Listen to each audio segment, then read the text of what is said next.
भगवान शिव जी के माता पिता कौन है? मित्रों, सादर जय श्री कृष्ण।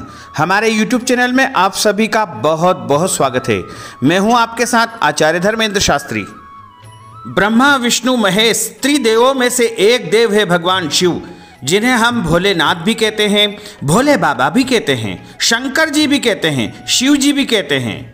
भगवान शिव को देवों के देव महादेव भी कहा जाता है। भोले भंडारी भी कहते हैं, क्योंकि सबसे जल्दी यदि कोई देवता प्रसन्न होते हैं तो वो भोले बाबा होते हैं।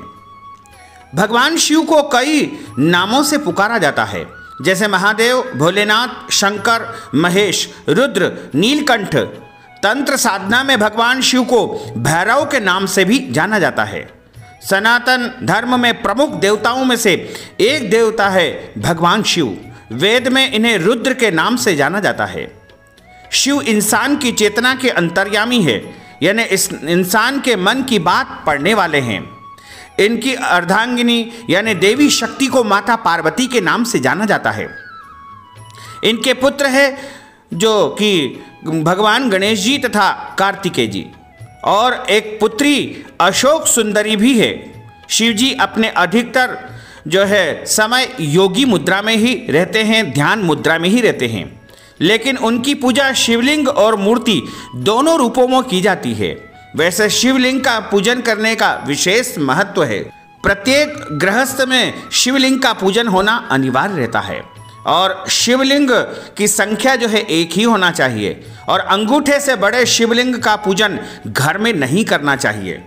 साथ ही शिवलिंग को प्रतिदिन स्नान कराना चाहिए, उन्हें चंदन लगाना चाहिए तथा उनके ऊपर उल्टा बेलपत्र भी चढ़ाया जाता है। भगवान शिव जी को सफ़ेद रंग की वस्तुएं अधिक प्रिय है। सफ़ेद पुष्प उनको चढ़ाया जाता है, लाल पुष्प शिव जी को नहीं चढ़ाया जाता है तथा सफ़ेद रंग का कपड़ा ही उनको अर्पण किया जाता है। इसके अलावा उनको जो है शमी पत्र भी अधिक प्रिय है। भगवान शिव जी अपने गले में हमेशा नाग देवता को रखते हैं और इनके हाथों में डमरू और त्रिशूल दिखाई देता है। भगवान सदाशिव परब्रह्म है। अर्वाचीन और प्राचीन विद्वान इन्हें ही ईश्वर कहते हैं। भगवान सदाशिव का जो स्थान है वह कैलाश पर्वत है। आज भी इस कैलाश पर्वत के ऊपर भगवान भोलेनाथ सदा सदा के लिए विराजित रहते हैं। माता पार्वती के साथ वहीं पर उनका निवास स्थान है।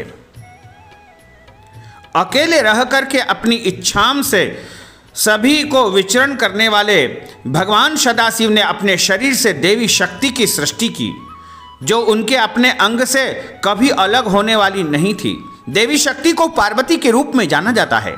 और भगवान, मैं तेरा पिता हूँ, क्योंकि यह सृष्टि मुझसे उत्पन्न हुई है, अतः मुझे प्रजा के पिता मानते हैं। इस पर विष्णु जी ने कहा कि मैं तेरा पिता हूँ, तू मेरी नाभि कमल से उत्पन्न हुआ है। भगवान सदाशिव शंकर जी ने विष्णु जी और ब्रह्मा जी के बीच आकर कहा कि हे पुत्रों, मैंने तुमको जगत की उत्पत्ति और स्थिति रूपी दो कार्य दिए हैं। इसी प्रकार मैंने शंकर और रुद्र को दो कार्य, संहार और तिरोगति दिए हैं। मुझे वेदों में ब्रह्म कहा है। मेरे 5 मुख है, एक मुख से अकार, दूसरे मुख से उकार, तीसरे मुख से मुकार, चौथे मुख से बिंदु तथा 5वें मुख से नाद शब्द प्रकट हुए हैं। उन्हीं 5 अवयवों से एकीभूत होकर के एक अक्षर ओम बना है। यह ओम ही मेरा मूल मंत्र है, और ओम को ही मूल मंत्र जानना चाहिए। उपरोक्त शिव पुराण के प्रकरण से सिद्ध हुआ है कि शंकर जी की माता श्री दुर्गा देवी अष्टंगी देवी है तथा सदाशिव अर्थात काल ब्रह्म उनके पिता है। वेद कहते हैं कि जो जन्मा है वह मरेगा, अर्थात जो बना है। शिव कहते हैं तो ईश्वर महान आत्मा की बात होती है, और जब हम शंकर या महेश कहते हैं तो वह सती या पार्वती के पति महादेव की बात होती है। बस इसी बात में हम भेद नहीं कर पाते हैं और सभी को एक मान लेते हैं। अक्सर जो है भगवान शंकर को ही शिव भी कहा जाता है। शिव पुराण के अनुसार भगवान सदाशिव और पराशक्ति अंबिका पार्वती या सती नहीं है, यानी परम शक्ति जो अंबिका है वो पार्वती या सती नहीं है। उन पराशक्ति अंबिका से ही भगवान शंकर की उत्पत्ति मानी गई है। उस अंबिका को प्रकृति सर्वेश्वरी, त्रिदेव जननी, ब्रह्मा विष्णु और महेश की माता, नित्या और मूल कारण भी कहते हैं।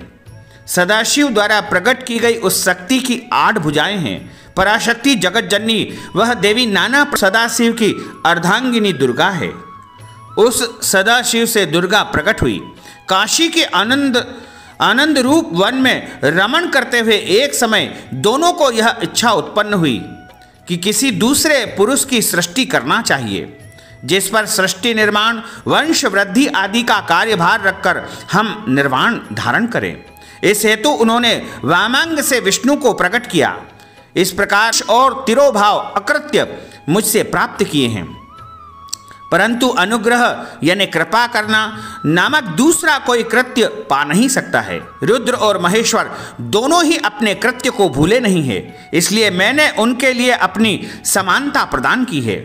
सदाशिव कहते हैं कि ये रुद्र और महेश मेरे जैसे ही वाहन रखते हैं, मेरे जैसा ही वेश धारण करेंगे और मेरे जैसे ही इनके पास अस्त्र शस्त्र रहेंगे। वे रूप, वेश, वाहन, आसन और कृत्य में मेरे समान ही दिखाई देंगे। अब यहाँ पर 7 आत्मा हो गई। ब्रह्म परमेश्वर से सदाशिव, सदाशिव से दुर्गा, सदाशिव दुर्गा से विष्णु, ब्रह्मा, रुद्र, महेश्वर। इनमें से यह सिद्ध हुआ कि ब्रह्मा, विष्णु, रुद्र और महेश के जन्मदाता शक्ति के साथ शिवलोक नामक क्षेत्र का निर्माण किया था। उस उत्तम क्षेत्र को काशी नगरी कहा जाता है।